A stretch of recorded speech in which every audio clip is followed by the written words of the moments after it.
There is a particular kind of street that exists in almost every British town after dark.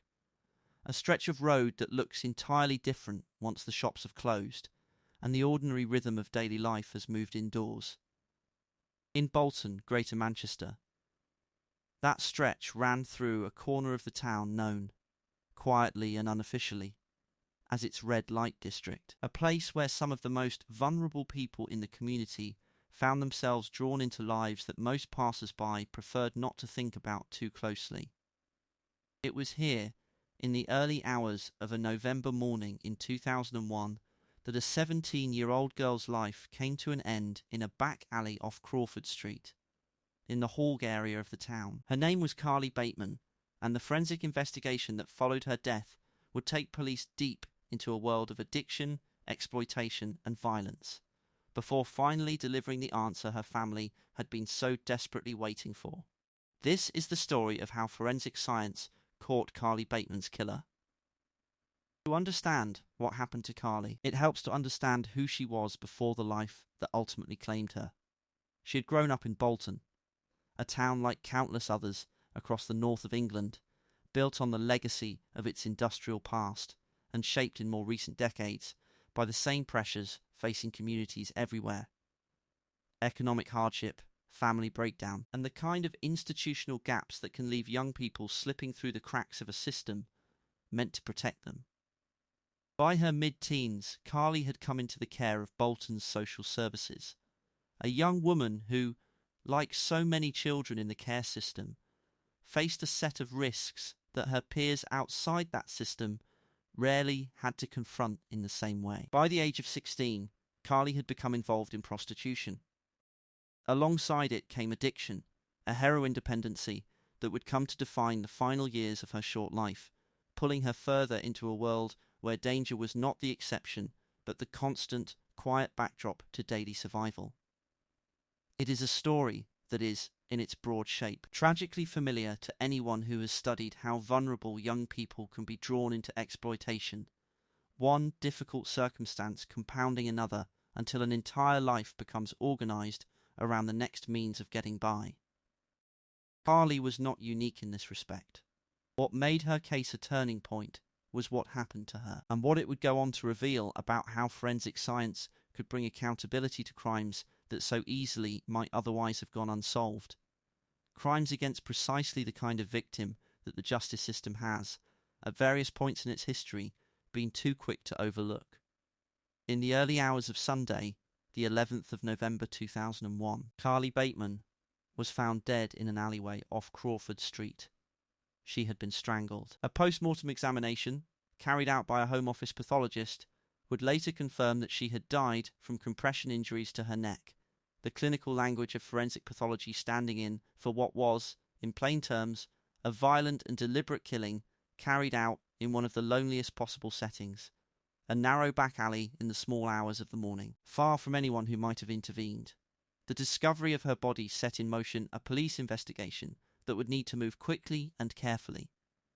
Crime scenes in outdoor locations present their own particular challenges for forensic teams. Unlike an indoor scene, which can be sealed and preserved with relative ease, an alleyway is exposed to weather, to passers-by, to the ordinary traffic of a town waking up on a Sunday morning. Officers move swiftly to cordon off the area, working to preserve whatever forensic evidence the scene might yield before it could be lost or contaminated, while specialist teams began the painstaking process of examining every inch of the immediate vicinity for anything that might connect a name to the crime. Carly's mother, Vanessa Sterling, was faced with the unimaginable task of confirming what had happened to her daughter, and then, in the days that followed, of stepping forward publicly to appeal for information. In an emotional appeal, made just weeks after Carly's death, she spoke directly to the public, and in particular to other young women caught in circumstances similar to her daughter's, warning them of the dangers that came with the world Carly had been living in. It takes a particular kind of courage to turn personal devastation into a public warning aimed at protecting others, and Vanessa's appeal reflected both the depth of her grief and a fierce determination that some good, however small, might come from an unbearable loss. For investigators, the case presented significant challenges from the outset. Carly's lifestyle meant that, in the days and weeks before her death, she would have come into contact with a wide range of people, many of them difficult to trace, some reluctant to come forward to police at all given the nature of their own activities. Building a picture of her final hours required detectives to work carefully within a community that did not always trust or willingly cooperate with law enforcement. Piecing together fragments of information from those who had seen her, spoken to her, or simply crossed her path in the hours before she died. This is where forensic science began to play its decisive role. Modern criminal investigation increasingly depends not only on witness testimony, which can be unreliable, incomplete, or difficult to obtain, but on the physical evidence a crime scene itself can yield. Evidence that does not forget, does not lie, and does not require the cooperation of a frightened or unwilling witness. In a case like Carly's, where much of the surrounding social world was resistant to conventional policing methods, forensic evidence offered investigators a different kind of foothold, one rooted in the science of what had actually happened at the scene, rather than solely in what people were willing to say about it. Forensic teams worked methodically through the alleyway and its surrounding area, collecting trace evidence, examining the ground and nearby surfaces for anything that might have been left behind during the attack, or in its immediate aftermath. Post-mortem findings, meanwhile, gave investigators crucial information about the nature of the attack itself, the specific injuries Carly had sustained, helping to build a picture of how the assault had unfolded and what kind of physical confrontation had preceded her death. Every detail mattered. In cases involving strangulation, forensic pathologists can often provide investigators with a narrower window of understanding around the sequence of events, information that becomes critical once a suspect is identified, and an account of what happened needs to be tested against the physical evidence. As detectives worked through the investigation, a name began to emerge as central to their inquiry. Geoffrey Porter, 41 years old, became a focus of police attention as officers traced Carly's movements and associations in the period surrounding her death. Investigators established that Porter and Carly had crossed paths in Bolton's red light district, and that some form of confrontation between them had preceded the fatal assault. As the case developed, police built a picture in which an argument between the two of them escalated into violence, culminating in Porter strangling Carly in the alleyway where her body was later found. Bringing a case of this nature to court required more than a working theory. It required forensic evidence robust enough to withstand the scrutiny of a criminal trial, where a defendant's liberty, and a family's hope for justice, would ultimately rest on the strength of what could be proven beyond reasonable doubt. Prosecutors and the forensic teams supporting the investigation needed to demonstrate, through physical evidence rather than supposition alone, that Porter had been present at the scene, that his account of events did not hold up against what the science could establish, and that the injuries Carly sustained were consistent with an assault carried out by him specifically, rather than by any of the other individuals who might, in theory, have crossed her path that night. This is, in many respects, the quiet, unglamorous heart of forensic investigation, work that rarely resembles the dramatic breakthroughs of television fiction, and instead proceeds through careful, incremental verification. Each piece of evidence tested, cross-checked, and weighed against the others until a picture solid enough to present in court begins to emerge. Forensic scientists do not work in isolation. Their findings are handed to detectives, who weave them into a broader investigative narrative, and ultimately to prosecutors, who must translate scientific findings into a case a jury of ordinary people can understand and be convinced by. The case against Geoffrey Porter came to trial at Manchester Crown Court, where the details of that November night were laid out before a jury tasked with weighing the evidence and reaching a verdict. Trials of this nature ask an enormous amount of the jurors involved, ordinary members of the public suddenly required to absorb detailed forensic testimony, to understand pathology reports, to follow expert witnesses through explanations of injury patterns and crime scene analysis, all in service of determining whether the case against a defendant meets the demanding threshold the law requires. On the 4th of December 2002, that jury reached its verdict. Geoffrey Porter was found guilty of the murder of Carly Baitman. He was sentenced to life imprisonment, bringing to a close more than a year of investigation, uncertainty, and grief for Carly's family, who had waited through that entire period, not knowing whether the person responsible for her death would ever be identified, still less brought before a court and held accountable. For Bolton, the case left a mark that extended well beyond the immediate circle of Carly's family and friends. Her death and the circumstances surrounding it forced a wider reckoning in the town with the realities facing young people caught up in addiction and exploitation, the kind of vulnerable population that can too easily become invisible to the systems meant to protect them. In the years that followed, the case would be referenced repeatedly by those working in policing and social services as a moment that changed, in some meaningful way, how the town approached the safety of women working in circumstances similar to those Carly had found herself in. Investigations into violence against sex workers had historically, in many parts of the country, suffered from a lack of urgency, a tendency for such cases to receive less institutional priority than crimes against victims perceived as more conventionally sympathetic. Carly's case, and the thoroughness with which it was ultimately pursued and solved, stood as a challenge to that pattern, a demonstration that forensic diligence and investigative commitment could and should be applied with equal seriousness regardless of the circumstances of the victim's life.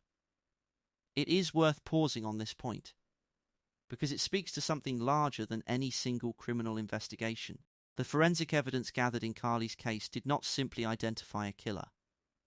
It affirmed, in a quiet but significant way, that her life mattered as much as any other life, that the same rigorous standards of investigation applied to any murder victim would be applied to her, regardless of the addiction that had shaped her final years, or the dangerous circumstances that had brought her into contact with her killer.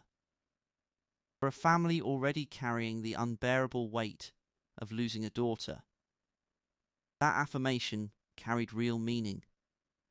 A recognition that Carly was not merely a statistic attached to a dangerous lifestyle, but a young woman whose death deserved and received the full weight of forensic and investigative attention. The years since Porter's conviction have seen significant advances in the forensic techniques available to investigators working cases of this kind.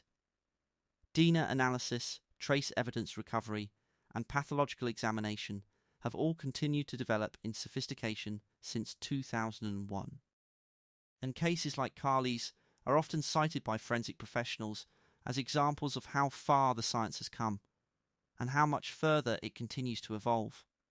What remains constant, however, is the fundamental principle that underpinned the investigation into her death, that physical evidence, properly gathered and rigorously analysed, can speak on behalf of a victim who can no longer speak for herself, cutting through uncertainty, unreliable testimony, and the reluctance of witnesses to establish, with scientific precision, exactly what happened and who was responsible.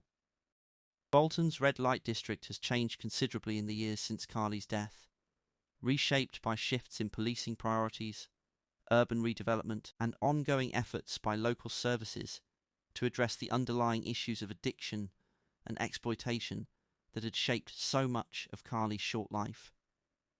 The alleyway off Crawford Street where her body was found remains, to any casual observer, an unremarkable stretch of urban backstreet, the kind of place easily walked past without a second thought. But for those who know its history, and for the investigators, forensic scientists, and prosecutors who worked to bring her killer to justice, it remains a site of profound significance, the location where careful, methodical forensic work turned a devastating crime into a solved case, and where a mother's public appeal for justice for her daughter was ultimately answered. Carly Baitman was 17 years old when she died.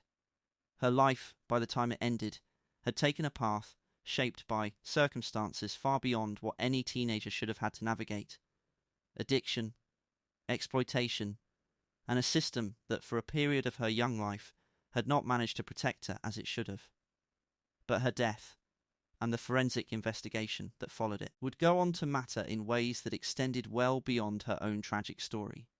It stands as a case study in how forensic science, applied with rigour and without prejudice toward the circumstances of a victim's life, can deliver answers even in the most difficult and complex of investigations, answers that matter not only for the families directly affected, but for the broader principle that every victim, regardless of the life they were living, deserves the full and equal pursuit of justice. Jeffrey Porter remains in prison, serving the life sentence handed down at Manchester Crown Court in December 2002. For Vanessa Sterling and the rest of Carly's family, that sentence brought a measure of resolution to an investigation that had, for more than a year, left them living with the same unbearable uncertainty faced by so many families of murder victims, waiting to know not only what had happened to someone they loved, but whether the person responsible would ever be identified and held to account. In the wider history of forensic investigation in Britain, Carly Baitman's case occupies a particular and important place, a reminder that the value of forensic science lies not only in its capacity to solve dramatic, high-profile crimes, but in its equal and steady application to cases involving society's most vulnerable and most easily overlooked victims. Every piece of trace evidence gathered from that alleyway off Crawford Street, every detail extracted from the post-mortem examination, every strand of investigative work that connected Jeffrey Porter to the scene of Carly's death, represented a quiet insistence that her life and her death mattered every bit as much as any other victim's, and that the pursuit of justice on her behalf would be conducted with exactly the same rigour, precision, and commitment that any family in any circumstance has the right to expect. This has been the story of Carly Baitman, a young woman whose difficult life ended in violence in a Bolton alleyway, and whose case became, through the careful and unwavering application of forensic science, a story of justice delivered. To appreciate fully what the investigation into Carly Baitman's death demanded of the forensic teams involved, it is worth understanding something of how outdoor crime scenes are approached in the aftermath of a violent death. An alleyway is, in forensic terms, an unforgiving environment. It lacks the controlled conditions of an indoor scene, where doors can be sealed, temperature and humidity remain relatively stable, and the risk of evidence being disturbed by weather or passing members of the public is minimal. Outdoors, forensic teams are working against the clock in a much more literal sense. Rain can wash away trace evidence within hours. Footfall from early morning commuters or dog walkers can compromise a scene before it has even been identified as one. Every minute between a body being discovered and a scene being properly secured represents a minute in which crucial evidence might be lost forever. When Carly's body was found in the alleyway off Crawford Street that Sunday morning, officers would have needed to move with real urgency to establish a cordon, control access to the area, and begin the process of systematically documenting and recovering whatever forensic material the scene could yield.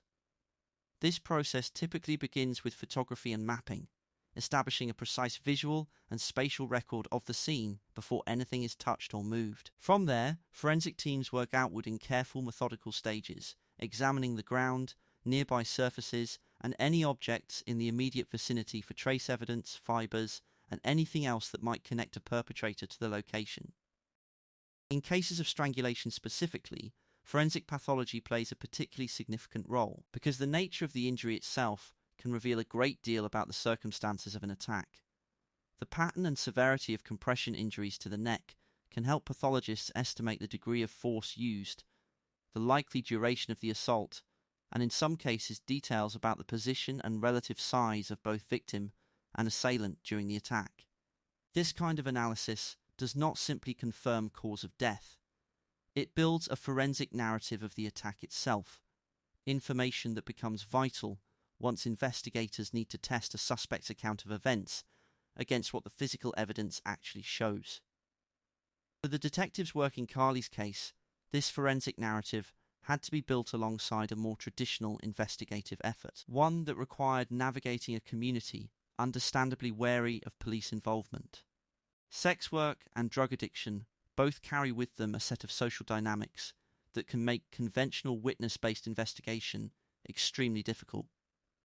Those who might have seen Carly in her final hours, who might have witnessed an argument or a confrontation, often had their own reasons for avoiding contact with police, whether out of fear, distrust, or a simple desire to avoid drawing attention to their own circumstances. Detectives working this case would have needed considerable patience and skill to build the kind of trust necessary to draw out information from a community operating largely outside the usual channels through which police investigations typically proceed. It was in this context that forensic evidence took on a role of particular importance, offering investigators a source of information that did not depend on persuading a reluctant witness to come forward. As the physical evidence from the scene was processed and analysed, and as the picture of Carly's final hours was pieced together through a combination of forensic findings and the testimony that detectives were gradually able to gather, the case against Jeffrey Porter began to take shape. Establishing his presence at the scene and connecting him definitively to the assault that led to Carly's death required forensic teams to work with precision, ensuring that whatever evidence was ultimately presented in court could withstand the rigorous scrutiny that any serious criminal trial demands. The investigation itself unfolded over the course of roughly a year, a period during which Carly's family lived with the particular anguish of knowing that a police inquiry was ongoing without knowing whether it would ultimately succeed. For families in this position, the passage of time can feel like its own form of torment. Each week without an arrest or a significant development in the case compounding the original grief with a mounting fear that the person responsible might simply never be identified. Vanessa Sterling's public appeal in the weeks following her daughter's death reflected not only her grief, but an implicit understanding of how difficult the investigation was likely to be, given the circumstances of Carly's life and the community in which she had spent her final months. When the case against Jeffrey Porter finally reached Manchester Crown Court, the trial itself represented the culmination of that year of painstaking work, forensic analysis, and careful investigative effort.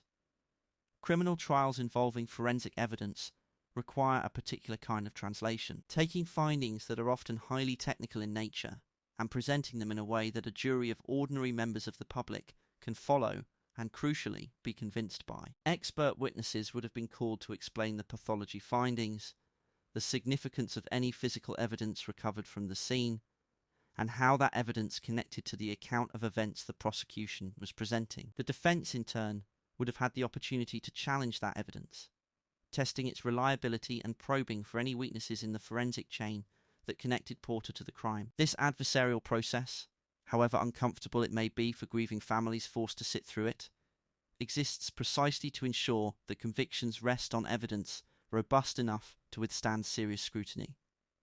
It is a demanding standard, and rightly so, given the severity of the consequences for a defendant found guilty of murder. That the case against Jeffrey Porter succeeded in meeting that standard, resulting in a unanimous or majority verdict of guilty on the 4th of December 2002, speaks to the thoroughness of the forensic and investigative work that had been carried out in the year since Carly's death. The sentencing that followed, a term of life imprisonment, brought the criminal justice process to its formal conclusion, though for Carly's family, as for so many families who have lived through the loss of a loved one to violence, the sense of resolution that a guilty verdict provides exists alongside a grief that no legal outcome can fully address. A life sentence establishes accountability. It does not restore what was lost. Vanessa Sterling would have carried, in the years following the trial, both the knowledge that justice had been served and the permanent absence of her daughter, two realities that exist side by side rather than one softening the other. Beyond the immediate resolution of the case, Carly Baitman's murder carried broader significance for how policing in Bolton, and in other towns facing similar challenges, approached crimes against vulnerable populations. The years following her death saw increasing recognition within policing more generally that women involved in sex work and struggling with addiction face disproportionate risks of violence, often compounded by a historical reluctance within parts of the criminal justice system to prioritize investigations into crimes against this population with the same urgency applied to other cases. Carly's case, precisely because it was pursued with such forensic rigor and ultimately resulted in a conviction, became something of a reference point for how such investigations could and should be conducted. a demonstration that thorough forensic work could overcome the particular investigative challenges that cases of this kind present. This shift in approach did not happen overnight, nor can it be attributed solely to any single case. But cases like Carly's, handled with the seriousness and forensic diligence that hers ultimately received, contributed to a broader and gradual change in how such investigations were prioritized and resourced, reflecting a growing understanding that every victim, regardless of the circumstances of their life, is entitled to the same standard of investigative commitment. The forensic techniques employed in Carly's case, standard for their time, have themselves evolved considerably in the years since her death. Advances in DNA profiling, digital forensics, and the analysis of trace evidence have all continued to develop, offering investigators today tools that were simply unavailable in 2001 and 2002. Forensic professionals looking back on cases from this period often note how much further the science has advanced since, while also recognizing the foundational importance of the methodical, careful approach that characterized even earlier investigations. An approach built not on the sophistication of any single piece of technology, but on the discipline and rigor with which evidence is gathered, preserved, and analyzed. That discipline, applied to the alleyway off Crawford Street in the days following Carly Baitman's death, ultimately provided the answer her family so desperately needed. It transformed a case that might, under less careful investigative conditions, have remained unsolved indefinitely, into one where a jury could be presented with evidence sufficiently robust to secure a conviction, delivering a measure of justice to a family who had endured a year of uncertainty following the worst possible loss. Bolton today carries the memory of Carly Baitman in ways that extend beyond the immediate circle of those who knew her personally. Her case is remembered by those within policing and social services as a moment that underscored the risks facing vulnerable young people in the town, and as an example of how forensic science, applied without prejudice or diminished urgency, can deliver justice even in the most challenging investigative circumstances. The alleyway itself remains, to most who pass through it, an unremarkable stretch of urban backstreet. But its history is a reminder of both the vulnerability that shaped Carly's final years and the forensic diligence that ultimately identified the man responsible for her death. Carly Baitman was 17 years old. She had faced, by the end of her short life, circumstances that no teenager should have had to navigate alone. Circumstances shaped by gaps in the systems meant to protect her. Her death was a tragedy in every sense of the word, but the investigation that followed it stands as a testament to what careful, patient forensic work can achieve. Even when the circumstances surrounding a victim's life might, in less committed hands, have made a thorough investigation less likely. Geoffrey Porter's conviction did not undo what had happened to Carly. It could not restore to her family what they had lost. But it affirmed something important nonetheless. That her life mattered. That her death would be investigated with the same rigor applied to any other victim. And that forensic science, patiently and carefully applied, could deliver truth and accountability even from the most difficult and unforgiving of circumstances. It is worth reflecting too on what cases like this one ask of the people who work them. The crime scene examiners who spend hours on their knees in a cold alleyway before dawn has fully broken. The forensic pathologists who must translate the physical reality of violence into clinical, precise findings that can stand up in a courtroom. And the detectives who spend months building trust with witnesses who have every reason to avoid them. None of this work carries the drama or immediacy that popular fiction often attaches to criminal investigation. It is slow. It is exacting. It asks for patience in the face of a community's reluctance and precision in the face of evidence that can be fragile, fleeting, and easily lost. And yet it was precisely this unglamorous, methodical labour that ultimately delivered an answer for Carly Baitman's family, closing a case that could very easily have joined the ranks of Britain's unsolved murders, victims whose deaths were never definitively accounted for, whose families never received the resolution that a guilty verdict provides. That Carly's case did not become one of those unsolved stories is, in itself, a quiet vindication of the forensic process, a reminder that even in the most difficult of circumstances, involving a victim whose life had taken her into some of society's most dangerous and overlooked corners, thorough and committed investigative work can still find its way to the truth. It is a principle that continues to guide forensic investigation today. More than 2 decades after Carly Baitman's death, a recognition that every victim, regardless of the path that led them to harm, deserves nothing less than the full and rigorous pursuit of justice on their behalf. This has been the story of how forensic science caught the man responsible for the murder of Carly Baitman, a 17-year-old girl whose short and difficult life ended in violence on a Bolton street, and whose case, through careful and unwavering investigative work, ultimately became a story of justice delivered where it might so easily have been denied.